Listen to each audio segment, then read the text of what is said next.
So when I hear people, and I've had people, and I don't have to say names, not worth me saying their name. But we have people talking about, well, Kyle Shanahan, is he to blame? Is he to blame? He went against the best quarterback in the world. He called certain plays. Can't really blame them. And first off, it's not a choke job if you get to the Super Bowl. Oh, no, it is. We don't do the second place trophy things. If you get to the Super Bowl and you're in position to win, oh, you can choke. There is no. That's exactly what happened. Eagles did it last year. They had a 10-point lead, lost it. We've seen what the combination of Kyle Shanahan and Dan Quinn did against the Patriots. 28-3 is a pretty big choke job. So for anybody to say that there's no choke, you can't choke if you get to the Super Bowl, bullshit. What I saw was Kyle Shanahan's collar starting to get a little tight. Just like that 28-3 game. What I saw was conservative, cute play calling. And then we get to the overtime, right? Where if you knew the rules, you would say, you know what? Let's give Kansas City the ball. See what happens, because first score doesn't win the game. Even if they scored a touchdown, you could be able to answer, right? Or if you stop them, or if you get a field goal, now you've seen what they have. Now you can be able to be in 4-down territory if you want to. Now your play calling expands. That playbook expands, and maybe Brock Purdy doesn't feel so pressured on a 3rd down to make a play. But you're trying to tell me that Kyle Shanahan didn't choke it? Come on now. I've seen this before. This is who he is. Everybody wants to give him all the credit in the world that he's an elite play caller. And hey, look at all these motions, these pre-snap motions. Oh, great. Last time I checked, he's 0-2 in the Super Bowl.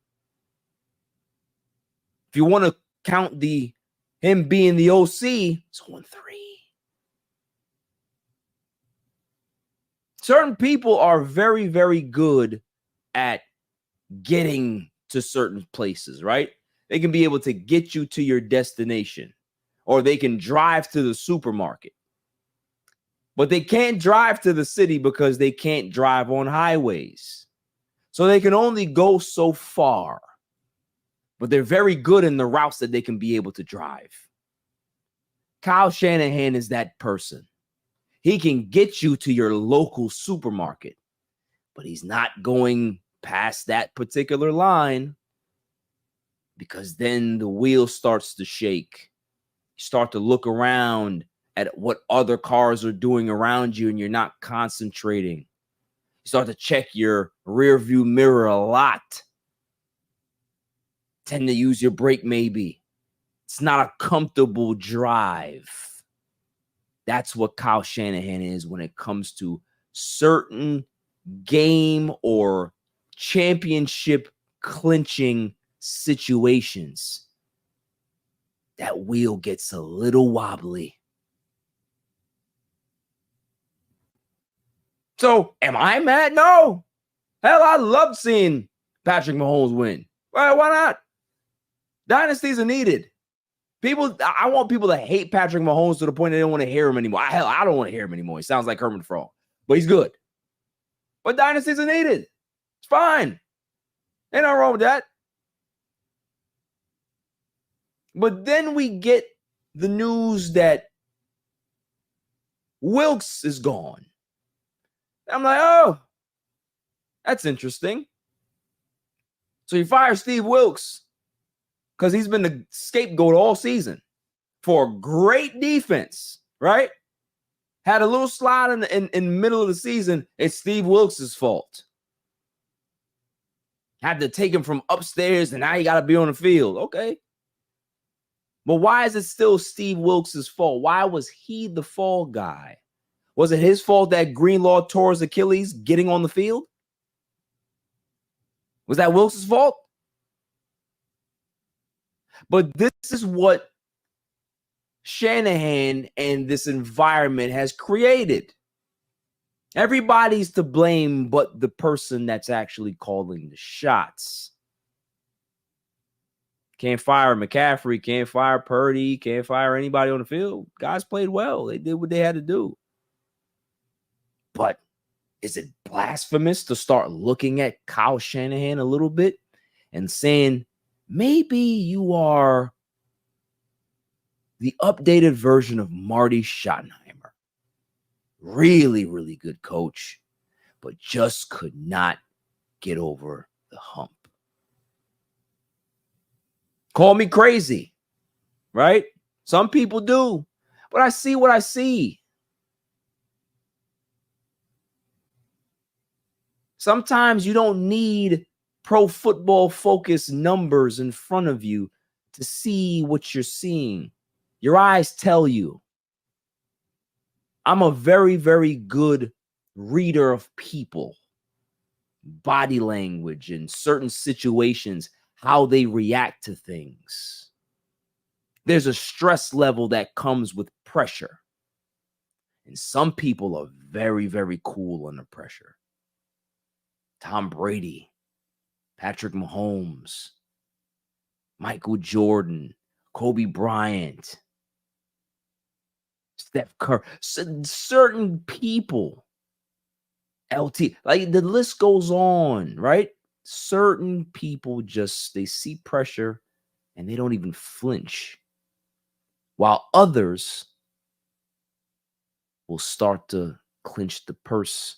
They'll start to grab the side of their shorts. Maybe they'll start to look around. They'll rub their face. They'll have to do certain gestures to stay loose. Kyle Shanahan is one of those people. Kyle Shanahan talks a big game, and he has all the bells and whistles. It's just like one of those pop-up amusement parks that look really, really good. On the surface, oh my God, they got such innovative things here. Can't wait to get on it and see how it goes. And then when you actually stress this particular ride to its capacity, to a pressure limit, to a pressure point, the bolts start to unravel. Ride gets a little shaky. Things start to get dangerous. And at some point, whoever's running it has to look at it and says, nah, maybe we got to shut this down. We need to shore this up. Looks good.